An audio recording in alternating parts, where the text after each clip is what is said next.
Well, friends, today we have the privilege of celebrating the feast day for an incredible man, an incredible saint, a man who certainly remained in the Lord and abided on him like a branch on the vine. Today we celebrate the feast day of St. Damien of Molokai, he was canonized not too long ago. I meant to look up the date, the year, but I know it was in seminary because we had a big Damien Hawaiian-themed party for him, so it was pretty fun.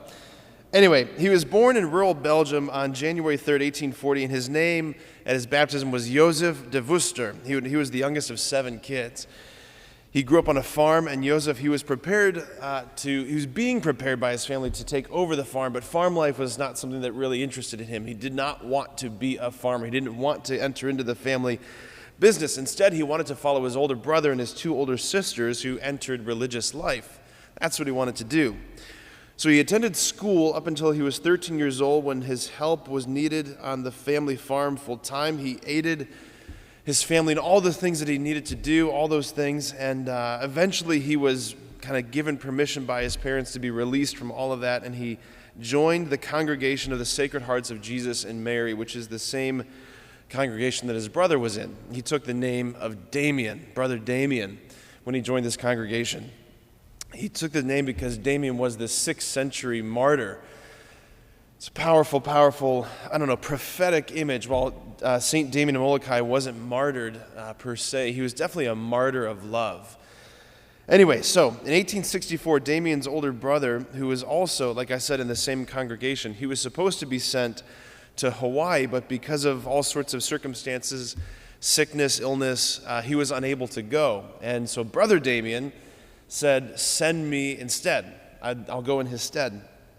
He desperately wanted to be a missionary. In fact, the story goes that every night he'd be praying, doing his evening prayer, and he had this icon, this image of St. Francis Xavier, the great Jesuit missionary. He'd be praying in front of the image of the crucifix and the image of St. Francis Xavier, who was just an incredible man who traveled to China to bring the gospel there.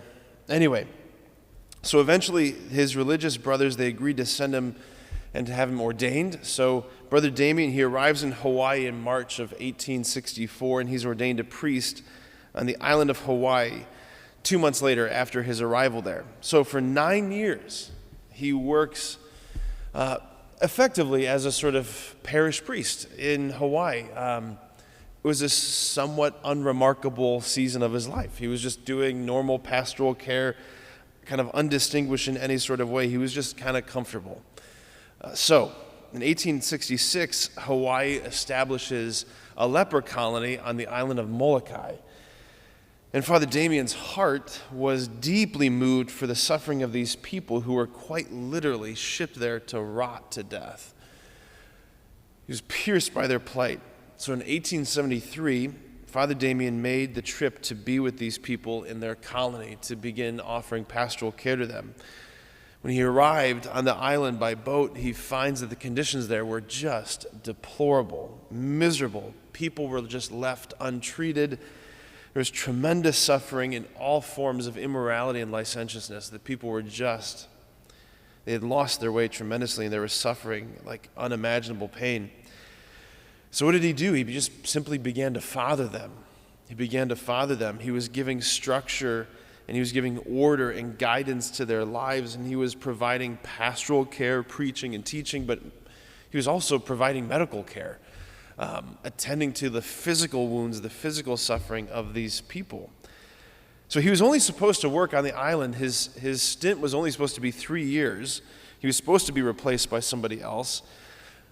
But he grew so fond of them. He grew so fond of the assignment that he asked to stay.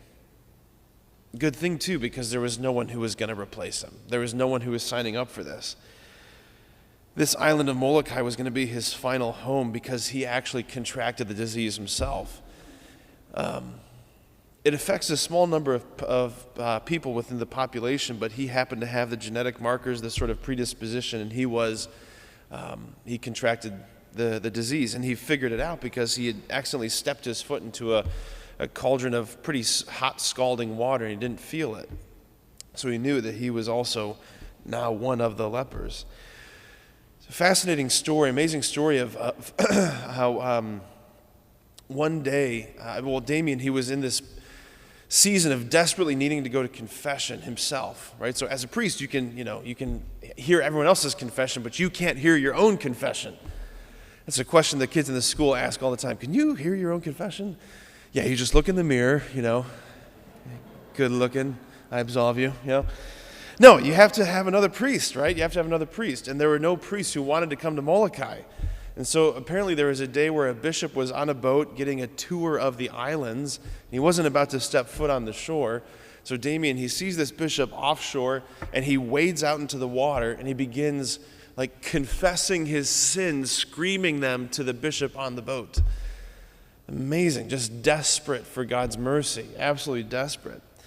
This was a man of unbelievable, deep, tremendous prayer, deep interiority, deep conformity to the suffering Christ. He bore amazing fruit because of how deeply he abided on him. Right? Jesus, who said, "I came to seek and to save the lost." I mean, there's no one more lost than those lepers on Molokai. And Damien, he derived all of his strength from Jesus' presence in the Eucharist. This is a quote. He says this: "The Eucharist is the bread that gives strength. It is at once the most eloquent proof of his love and the most powerful means of fostering his love in us. He gives himself every day so that our hearts, as burning coals, may set afire the hearts of the faithful." And this: "Without the Blessed Sacrament, a position like mine would be intolerable." A number of years ago, towards the beginning of his pontificate, Pope Francis told us priests and bishops that shepherds ought to smell like their sheep, which is not a way of saying that we ought to be mired in the same sins of the people. It's to say that we ought to be closely attuned, close accompaniment, all those things. So, on this feast day of St. Damien, I just want to humbly ask for your prayers from me and Father Joe, that as your shepherds, as the ones who by God's providence and grace and design been asked to shepherd this parish, that you would pray for us through his intercession, that we would be good and tireless shepherds, smelling like the sheep.